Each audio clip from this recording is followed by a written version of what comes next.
Assalamualaikum warahmatullahi wabarakatuh. Sahabat TV 10, salam jumpa kembali dari saya Carla Ratna. Hadir menjumpai Anda dari TV 10 lewat program Bincang Psikologi. Kembali dari Padepokan Patrap Surakarta, Carla menjumpai psikolog kita, ada Pak Setio Purwanto. Assalamualaikum Pak Setio. Waalaikumsalam warahmatullahi wabarakatuh. Cerah banget hari ini Pak. Alhamdulillah. Alhamdulillah. Tapi tetap teduh ya kalau di Padepokan Patrap Surakarta. Ini sebenarnya aura-aura apa ini Pak yang membuatnya begitu teduh, begitu sejuk vibes-nya. Yeah. Jadi kalau orang tuh kayak apa ya, kayak suntuk atau apa masuk sini tuh langsung loh Pak, terasa banget gitu. Terasa ya. Ini kenapa ya? Ada apanya ini Pak? Banyak pohonnya. Banyak pohonnya. Banyak peliharaannya Pak Setio ya. Iya. Burung, ayam, ikan ya Pak ya. Maksudnya peliharaan yang itu. Iya. Baik, yang jelas 30 menit ke depan kita akan menemani sahabat TV 10 lewat program Bincang Psikologi ya Pak. Baik. Berharap semoga ini bisa memberi manfaat untuk sahabat TV 10. Amin amin. Nah, lebih manfaat lagi kalau Anda curhat di sini sahabat TV 10, silahkan. Kita buka kesempatan untuk Anda melalui WhatsApp ini untuk curhat loh. Dan ini gratis. Nanti insya Allah episode yang akan datang akan kita bahas ya Pak ya. Iya. Nah, kali ini kita akan membahas satu hal yang kaitannya sering mungkin atau hampir semua orang pernah mengalami Pak. Bermimpi. Mimpi kaitannya dengan psikologi. Ada nggak sih kaitannya mimpi dengan psikologi ini? Karena setiap orang itu pasti pernah bermimpi. Yeah. Entah itu mimpinya indah, mimpi buruk, atau bahkan ada yang mimpinya abstrak. Iya. Nah, ini kita bukan mau membahas tentang apa ya? Tafsir mimpi Tafsir mimpi bukan, tapi ini mimpi dilihat dari sudut pandang ilmu psikologi. Ya. Mengapa kita bermimpi dan apa sebenarnya peran utama mimpi dalam psikologi? Mengapa Pak kita bermimpi? Iya. Pertama tentang mimpi ya. Jadi mimpi itu kan sebenarnya kita tidur ya, tidur itu kita bukan berhenti berpikir gitu ya, kecuali tidur terlelap, deep sleep. Ya, kalau kita deep sleep, bahasa Jawanya itu apa? Angler gitu. Oh iya. Ya, jadi tidur yang betul-betul dalam, nah itu baru tidak ada mimpi. Tapi ketika kita tidurnya tidak tidur yang dalam, nah, itu ada aktivitas otak. Di situ aktivitas otak. Kalau dalam istilah psikologi tidur itu ada namanya REM. Rapid Eye Movement. Rapid Eye Movement. Jadi gerakan mata yang cepat. Jadi kalau orang mimpi ya, itu terlihat matanya itu gerak, bola matanya itu. Padahal itu posisi tidur. Itu posisi tidur. Jadi dia sedang ada aktivitas otak itu. Kalau kadang-kadang mata ini kan gerak, walaupun dia per jam itu kan kelihatan gerak, tek gitu. Nah, dimungkinkan dia sedang bermimpi, karena gerakan otak itu menunjukkan adanya gerakan mata itu menunjukkan adanya gerakan otak. Ada listrik-listrik yang aktif. Nah, listrik yang aktif itu kemudian muncul dalam bentuk mimpi. Ya, nah. Seseorang yang tidurnya banyak mimpi tentu itu tidur yang tidak berkualitas. Justru yang banyak bermimpi itu Ya, tidur yang tidak berkualitas. Tidur yang berkualitas itu ditandai dengan tidur yang betul-betul deep sleep, artinya tidur nyenyak gitu, tidak ada aktivitas mimpi. Maka kalau orang yang tidurnya kok nggak ada mimpi, itu sebenarnya bagus. Malah justru bagus kalau tidak bermimpi ya. Bermimpi. Nah, mimpi itu terkait dengan psikologi. Jadi, ya, mimpi itu bisa mencerminkan keadaan mental kah? Ya, keadaan mental. Mental itu tentunya perasaan, pikiran kan gitu ya. Nah, tidur itu ada dua jenis ya. Yang kita perhatikan itu ada yang manifest, ada yang laten gitu ya. Jadi manifest itu tentang mimpi apa? Mimpi dikejar-kejar anjing misalnya. Ada itu mimpinya, manifestnya itu dikejar-kejar anjing. tapi latennya itu dia takut dikejar-kejar utang. Oh, ini bukan tafsir mimpi bukan ya Pak? Bukan. Sekali lagi bukan tafsir mimpi. Mimpi dikejar-kejar anjing, tapi latennya itu sebenarnya Ya, dikejar-kejar dia utang. ketakutan. Ketakutan dikejar utang. Ya. Nah, tapi Karena dalam mimpi munculnya wujudnya anjing. Anjing, dikejar-kejar anjing. Atau dikejar-kejar orang juga bisa. Iya. Nah, itu takut. Itu kan sebenarnya sama. Ketakutan dikejar orang ketika mimpi dengan dunia nyata itu dia ketakutan dikejar-kejar hutang, penagih hutang. Itu takutnya sama. Cuma dalam manifest di dalam mimpi itu dikejar-kejar anjing atau dikejar-kejar ya, tapi latennya itu kamu tuh ketakutan dikejar hutang. Jadi kadang-kadang munculnya tafsir mimpi itu kan untuk menafsirkan kamu tuh sebenarnya sedang mengalami apa kondisi psikismu itu ya. Nah itu karena mimpi itu merupakan wujud dari ekspresi keadaan psikis. Walaupun ada yang mimpi-mimpi yang betul-betul berkualitas itu bisa memprediksi sesuatu. Tapi tidur berkualitas itu kan ditandai dengan dalam kehidupan sehari-hari itu dia tidak stres gitu loh. Dia tidak mengalami problem apa-apa. Tidak dalam keadaan cemas ya. Tidak dalam keadaan keinginan yang menggebu-gebu. Ya.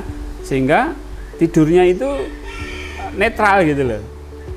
Tapi kalau dia ada keinginan yang tinggi, ada kecemasan, ada ketakutan, nah itu mimpinya itu wujud dari kecemasan dan ketakutannya itu. Manifestasi dari kecemasannya menjadi mimpi. Iya. Nah, orang-orang yang mimpinya bisa memprediksi itu orang-orang yang memang betul-betul kondisi kejiwaannya udah matang gitu, artinya tidak sedang bergejolak gitu. Nah, itu baru kalau mimpi bisa jadi itu merupakan. Tapi sekali lagi bahwa mimpi itu kita jangan terobsesi dengan tafsir-tafsir mimpi gitu. Ini yang perlu digarisbawahi. Karena mimpi itu serba nggak jelas. Orang yang mimpi aja nggak tahu artinya, apalagi yang ditanya tafsirnya gitu, yang tidak mimpi kan gitu ya.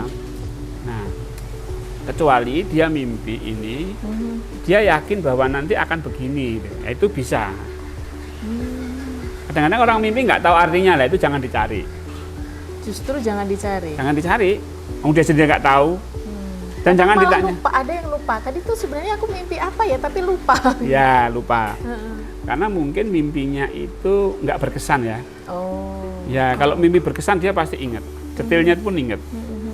Aku tadi mimpi ketemu ini di sini, itu mimpi. Tapi ada yang tadi mimpi apa ya? Nah, itu tidak berkesan.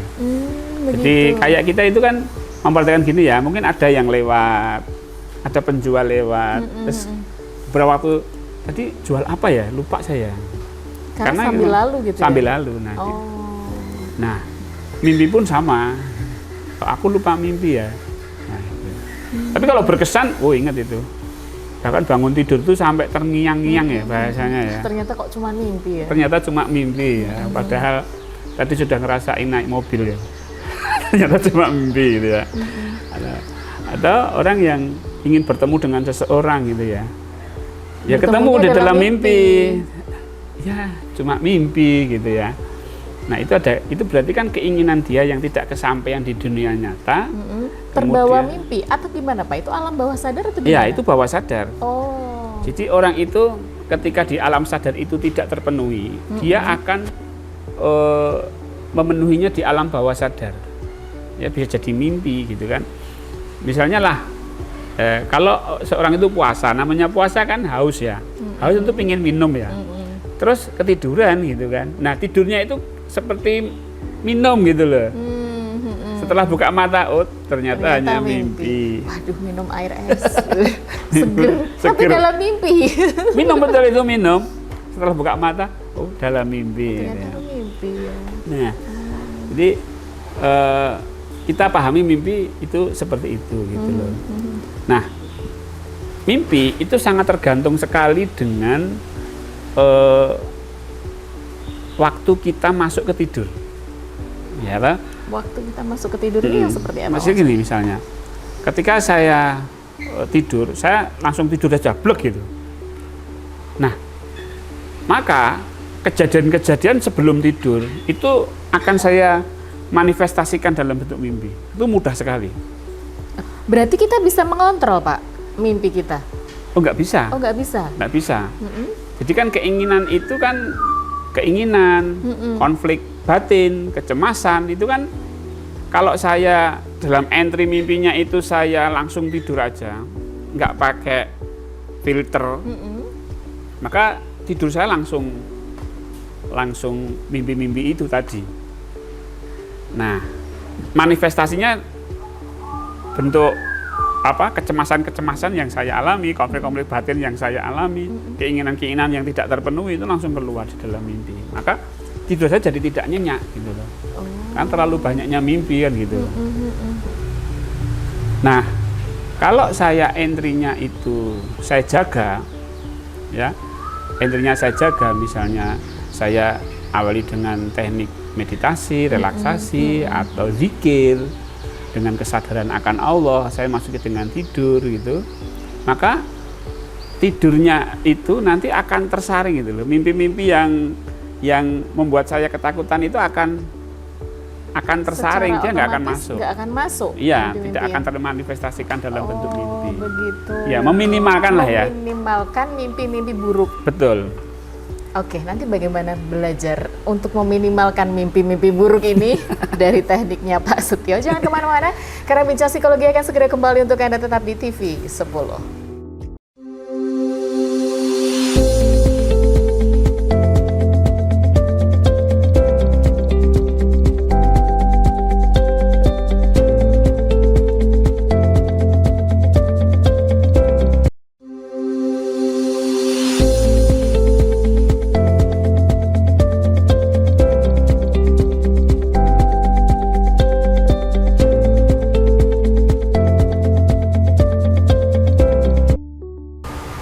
Anda masih bersama kami dalam program Bincang Psikologi dari TV 10. Masih ada saya, Carla Ratna, dan juga psikolog kita Pak Setio Purwanto.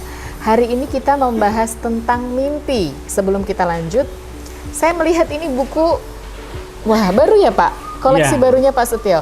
Terapi relaksasi zikir nafas untuk mengurangi gangguan insomnia. Ada kaitannya nggak Pak dengan tema kita hari ini Pak? Oh iya. Jelas ya, terapi relaksasi zikir nafas. Ini untuk Anda yang mengalami gangguan insomnia ya Pak, Betul. susah tidur, bisa mendapatkan buku ini. Iya. Ini untuk apa ya, siapa tahu bisa jadi referensi untuk Anda, bisa mengurangi gangguan insomnia Anda. Seperti apa sih terapi relaksasi zikir nafas itu? Ini ada di buku ini ya Pak? Iya. Ya. Bisa didapatkan di mana ini Pak? Bisa didapatkan di marketplace ya. Marketplace ada ya? Oke. Ada. Tinggal ini aja berarti, terapi relaksasi zikir nafas, atau apa nyarinya? Setio Purwanto gitu pasti keluar? Atau apa? Iya, nanti di terapi relaksasi zikir nafas gitu. Terapi relaksasi zikir nafas ya sahabat TV 10, nanti bisa didapatkan di marketplace. Atau kalau Anda mau ke Padepokan Patrap ada ya Pak? Ada. Stoknya ada di Padepokan Patrap Surakarta. Silahkan dicek di keranjang orange. Keranjang orange.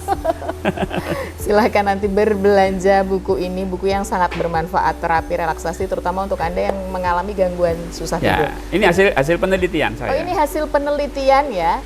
Sudah dilakukan penelitian untuk Anda yang mengalami gangguan insomnia. Gimana bisa bermimpi? Orang tidur aja nggak bisa ya, kesulitan tidur. Makanya baca buku ini dulu. Nanti kalau sudah bisa tidur, sekarang kita gantian bagaimana untuk apa tadi, men-setting supaya Anda meminimalkan mimpi buruk gitu ya Pak ya? Betul. Nah, ada nggak Pak ini caranya, tekniknya? Kok sering mimpi buruk ya gitu? Ternyata di satu sisi itu bisa jadi karena efek dari bawah sadar kita yang ada kecemasan, ada depresi dan lain sebagainya. Nah itu tapi bisa diminimalkan ya Pak? Bisa diminimalkan. Langsung oleh ahlinya. Jadi salah satu ini ya, ciri insomnia, nah, itu adalah terbangun ketika tidur. Betul, saya. bukan terbangun di sepertiga malam loh ya. Beda. Tapi tiba-tiba terbangun ketika dia terbangun. tidur. Jadi kayak geragapan gitu loh. Iya, betul. Nah, itu berarti dia ada Insomnia. masalah. Dia itu salah satu ciri karena ada banyak ciri. Ada 3 ciri ada 2 ciri yang lain. Salah satunya itu gitu ya. Tidurnya tidak nyenyak. Nah, terapi relaksasi zikir nafas ini bisa membantu. Terutama ketika mengawali tidur. Mengawali tidur. Ini tidur perlu prepare loh, nggak sembarang asal tidur ya. Tidur jangan sembarang tidur. Jadi makanya dulu itu orang-orang tua kita bahwa tempat tidur itu tempat spesial. Betul. Anak kecil nggak boleh, anak-anak nggak boleh Makan di tempat tidur, mainan. Nggak boleh. Jadi tempat tidur itu khusus gitu. Maka dulu tempatnya tempat peraduan. Tempat peraduan itu tempat bertemunya antara kita dengan Tuhan gitu, peraduan. Jadi itu dinamakan tempat peraduan tuh karena kita memang ketika tidur itu betul-betul kita menghadap kepada Tuhan gitu. Kayak sakral gitu malah tempat sakral tidur sekali, ini. betul. Bahkan beberapa ahli spiritualis ya, itu menggunakan tempat tidur itu sebagai sarana dia untuk mendekat kepada Allah, bertemu dengan Allah. Maka tempat ini nggak boleh, seperti tempat sholat itu, nggak boleh untuk semua aktivitas ya. Aktivitas gitu. Pasti kalau zaman dulu ya, kalau sekarang ya namanya rumah kecil. Iya, apalagi yang tinggal di kontrakan, Tinggal di kos-kosan, kontrakan, ya makan otomatis di situ. makan apa-apa semua di tempat tidur ya Pak. Ya, ya sebenarnya itu yang membuat tidur tidak nyaman tuh itu gitu. Jadi tempat tidurnya tidak steril. Nah, kalau mau tidur kan harusnya tempatnya steril kan. Betul. Kalau misalnya lah ini, saya di tempat tidur scrolling gitu kan. Misalnya sambil ini pegang laptop begini. pegang laptop gitu. Misalnya saya suka misalnya perang Gaza misalnya gitu ya. Nah, saya scrolling di situ tentang perang Gaza. Nanti ketika tidur bisa jadi mimpi saya perang Gaza. Saya ikut perang gitu. Iya. Oh gitu ya Pak ya. Karena kebiasaan di situ itu kan membawa aura, membawa satu keadaan. Nah, itu terbawa sampai. Makanya tempat tidur ya untuk tidur saja, tapi ya dulu kan. Tapi kalau sekarang ya banyak orang mengalami gangguan sulit tidur, insomnia ya, terutama tempat tidurnya sendiri sudah tidak steril. Dikhususkan ya tidak dikhususkan untuk baik. tidur. Tapi oke lah, kita dengan berbagai keadaan kita ya, keterbatasan kita. Nah, cuma yang paling penting ketika tidur itu harus kita kondisikan. Ya, ada sakralnya gitu loh. Tidur itu kita sakralkan gitu. Tidur dibikin sakral. Oke. Kan tidur itu kan kita harus tenang kan. Loh, tenang itu kan kondisi sakral sebenarnya. Betul. Iya kan, seperti kita sholat itu kan butuh ketenangan. Sama dengan ketika kita tidur itu butuh ketenangan gitu. Maka terapinya itu tidak sekedar relaksasi, harus ada zikirnya. Nah, ada zikirnya, dan zikir itu nggak mungkin kita ketika kita mau tidur itu muter tasbih, itu nggak mungkin, nanti nggak bisa tidur gara-gara malahan ya muter tasbih. Iya betul. Nah, cetik gitu malah tas bisa ya. Cetik malah bisa tidur. Nah, yang paling efektif itu menggunakan nafas. Maka dikatakan tekniknya zikir seperti apa, Pak? nafas ya. Tekniknya, jadi nafas ini kan keluar masuk kan. Iya kan? Iya. Kita tidur pun dia tetap bernafas kan? Iya kan? Nggak mungkin kita terlelap terus nafasnya berhenti kan nggak mungkin. Iya. Tetap ini. Sehingga tidak perlu kita mengatur nafas. Tidak perlu kita mengambil nafas, keluar nafas, tidak perlu gitu loh. Nah, nafas yang keluar masuk ini kita tumpangi dengan menyebut nama Allah. Subhanallah, alhamdulillah, subhanallah. Terus dalam hati. Nah, dengan nafas ini kita akan rileks.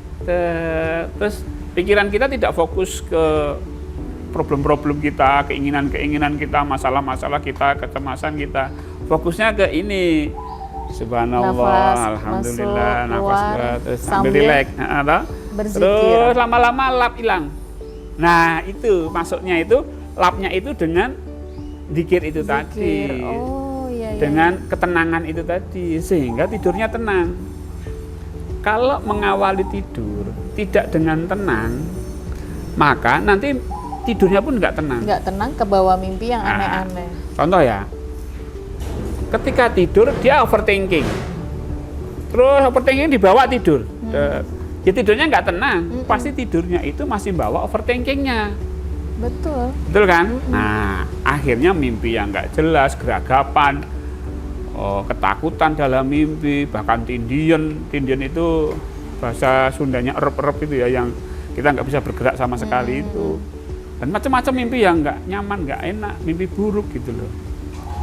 Sehingga kualitas tidurnya rendah. Nah, dengan terapi relaksasi zikir nafas ini, jadi orang itu akan rileks. Nah, tenang sehingga masuk deep sleep. Deep sleep itu tidur yang nyenyak gitu ya. Sehingga tidur yang mungkin 2-3 jam gitu ya, itu sudah fresh gitu. Karena kualitas tidurnya kualitas bagus. Tidurnya. Bukan masalah kuantitasnya. Bukan masalah kuantitas. Jadi kalau ada tidur harus 8 jam. Tidurnya sepanjang hari loh padahal, tapi bangun-bangun malah iya capek. Malah capek. Karena aktivitas otaknya bekerja terus. Tetap bekerja. Jadi capek. Nah, tidur nggak harus 8 jam, 6 jam cukup, 5 jam cukup, 4 jam cukup, asalkan 3 jam cukup. Berkualitas. Nah, tidur asal lebih deep sleep-nya dalam. itu. Deep sleep ya. Karena istirahat penuh itu, yang dibutuhkan itu deep sleep-nya itu, ketenangan ketika tidur. Betul. Ya toh? Iya. Ketenangan ketika tidur. Nah, bagaimana cara mencapai ketenangan dalam tidur? Dengan terapi relaksasi zikir nafas Dengan ini. terapi relaksasi zikir nafas. Kalau ingin lebih dalam mengetahui bagaimana itu teorinya, langsung Anda juga bisa mempraktekannya. Langsung beli bukunya kalau begitu beli ya. bukunya, atau kalau kesulitan, ya datang ke sini saya terapi. Oh, bisa diterapi juga oleh Pak Setio. Terapi relaksasi zikir nafas. Jadi memang dipengaruhi oleh begitu kita mau masuk alam tidur gitu ya, Pak? Itu poin pentingnya. Nah, apalagi untuk meminimalkan mimpi-mimpi buruk. Iya. Itu kalau misalnya sedang cemas atau apapun, dengan terapi zikir nafas itu ya akan mengurangi. Mengurangi ya. Iya, karena kita tidak bisa memastikan apakah seberapa tinggi kecemasannya ya. Kalau kecemasan sangat tinggi sekali ya tetap ada itu lompatan-lompatan kecemasan itu ada, tapi tidak sesering kalau kita mengawalnya dengan zikir nafas. Sehingga mimpinya itu akan banyak berkurang. Mimpinya berkurang, artinya kualitas tidur justru lebih baik. Nah, justru lebih baik gitu ya. Itu. Gitu. Nah, itu ini ya salah satu metodenya ya. Sebenarnya kan mimpi itu bagi kebanyakan kita itu juga ada manfaatnya. Ada manfaatnya ada mimpi, manfaatnya mimpi-mimpi itu gitu loh. Ketika kita mengalami satu kondisi stres, punya keinginan yang tidak terpenuhi gitu, kita akan merasa lebih lega ketika itu sudah muncul di dalam mimpi. Betul, gitu. betul. Contohnya kita kehilangan seseorang mungkin ya. Kayak saya kehilangan ayah saya misalnya. Untuk mengobati rindunya tuh pengen banget ayah saya tuh hadir di dalam mimpi. Ya, seperti itu ya? Ya, seperti itu. Gitu. Tapi beneran loh Pak, begitu kita ini ketemu, muncul dalam mimpi. Ya, itu. Pak. Nah, itu akan memberikan satu efek kelegaan. Betul. Nah, tapi sekali lagi bahwa itu juga kalau terlalu sering nggak bagus. Kalau terlalu sering bermimpi justru tidak bagus. Nah, tidak bagus, yes. Ya oke lah gitu ya. Kalau mimpi itu ya kita terima. Artinya saya nggak ketemu nggak apa-apa walaupun dalam mimpi gitu kan. Ya, tapi kalau kita gelo ya cuma mimpi ya, nah itu tambah. Nanti justru malah kebawa ke kehidupan sadarnya. Kehidupan gitu sadarnya ya? malah nggak baik. Oh begitu. Jadi alhamdulillah ya. Alhamdulillah sudah dipertemukan di dalam mimpi. Ya, asal gitu ya. Stop sampai di situ, jangan kebawa sampai ke alam sadar, begitu ya Pak ya? Oke. Begitu tentang mimpi, disampaikan juga untuk meminimalkan mimpi buruk itu tadi bisa dengan terapi relaksasi zikir nafas. Jadi begitu Anda mengawali mau tidur, itu dengan terapi zikir nafas untuk meminimalkan mimpi buruk ya. Baik, sebelum kita akhiri, ada yang mau disampaikan dulu untuk sahabat TV 10 Pak? Baik, sahabat TV 10, mimpi itu merupakan satu luapan-luapan emosional kita, pikiran kita. Ya, itu perlu kita sikapi dengan biasa saja gitu ya, tidak perlu dicari tafsir-tafsirnya. Dan mimpi itu merupakan bentuk satu katarsis dari kita, sehingga stres-stres yang keseharian mungkin kita banyak problem itu akan terrilis di dalam mimpi. Gitu. Oke, betul. Tapi yang lebih penting lagi adalah interpretasi mimpi itu tidak boleh digunakan sebagai alat diagnosis. ya Pak. Iya. Dan juga memprediksi masa depan. Itu yang paling penting. Yang jelas kalau memang Anda sering bermimpi berarti ada sesuatu dengan kondisi mentalnya. Nah, dan itu bisa diuraikan. Kalau Anda kesulitan untuk mengurai sendiri, bisa ke psikolog atau menghubungi yang ahlinya, begitu ya, psikolog atau psikiater. Begitu sahabat TV 10. Jadi sekali lagi, mimpi jangan dikaitkan dengan tafsir mimpi atau mendiagnosa keadaan apa ya Pak ya. Selain mungkin kalau selalu seling adalah ada mungkin kecemasan atau depresi yang sedang Anda alami dan itu butuh ke ahlinya untuk mengurai. Terima kasih Pak Setio untuk ilmunya. Terima kasih juga untuk sahabat TV 10, 30 menit kebersamaannya, semoga memberi manfaat. Jangan lupa kami undang Anda untuk berpartisipasi, silahkan. Mungkin ada ide, saran, atau mau curhat ke nomor WhatsApp yang tertera di layar dan itu gratis. Saatnya saya, Carla Ratna, Pak Setio Purwanto, dan seluruh kru yang bertugas undur diri menjumpai Anda kembali insya Allah di lain kesempatan. Tetap bersama kami di TV 10, inspirasi dan edukasi. Assalamualaikum warahmatullahi wabarakatuh. Waalaikumsalam warahmatullahi wabarakatuh.